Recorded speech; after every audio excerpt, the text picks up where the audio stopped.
گھنٹے بعد نرمی سے باہر آئی، میرے ہاتھ سینے سے بھرے ہوئے۔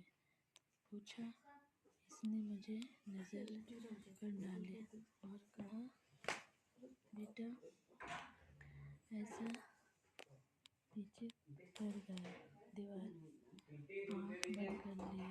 جب ہوش میں آیا تو اس نے مجھے دیکھا کہ سوال کیا، صرف اتنا کہا، تم آرام کرو، تمہیں کچھ نہیں کہنا ہے۔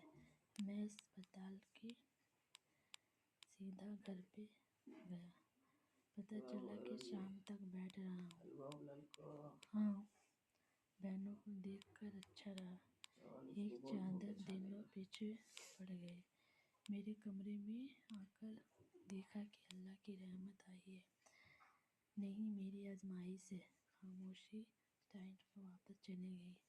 اب گھر میں 6 بچے تھے، ہر وقت کپڑوں کا ڈھیر رہتا، کھلونوں کا۔ دن رات بچوں سے گزرنے لگا۔ اب گھر کے اندر زیادہ وقت گزرنے سے اچھا لگ رہا تھا۔ بیٹا رہتا کبھی مسجد، کبھی دفتر، کبھی گھر۔ ایک دن دیکھا میں نے کاغذ پر میز رکھ دیا، اچھا ہے، اب جا کے پڑھا کروں گا۔ پوچھا، ابا خوشی نہیں ہوئی؟ میں نے کہا، سخت لمحے میں۔ کہا، جب تم میں سے کوئی کچھ کما کر لاؤ گے تبھی میں خوش ہوں گا۔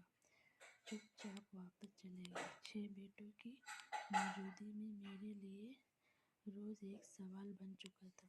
بیٹا رہتا تو حساب کتاب کرتا، کتنے بڑے کپڑے لگتے، خرچہ، 2 اسکول کتاب، پھر بھی شادی کا بوجھ الگ۔ میرے اندر کوئی روز ایک نئی بات، تمہارے پاس صرف ذمہ داری کا کوئی سہارا نہیں آتا ہے۔ بچوں کی آواز بھی ہے، میری نہیں ہوئی، آج اسکول ہے، باقی کچھ نہیں۔ مجھے شور لگتا ہے، جس سے بھاگ کوئی راستہ، خاموشی مجلس سے ناشتہ، اسکول، کپڑے، صفائی، دوپہر کا کھانا سنبھالنا، بچوں کو ساتھ رکھنا۔ میں صرف گزرا ہوا کرتا۔ شام آپ کے لیے تصویر بنا کر دیکھا۔ میں نے تصویر دیکھی تو بغیر کہا، پہلے ماں کی لاؤ۔ تصویر پوچھ کر رکھی اور ڈر کر کچن میں گئی، پانی لے کر آئی، لیکن میرے ہاتھ سے گلاس لیتے وقت ذرا پانی گر گیا۔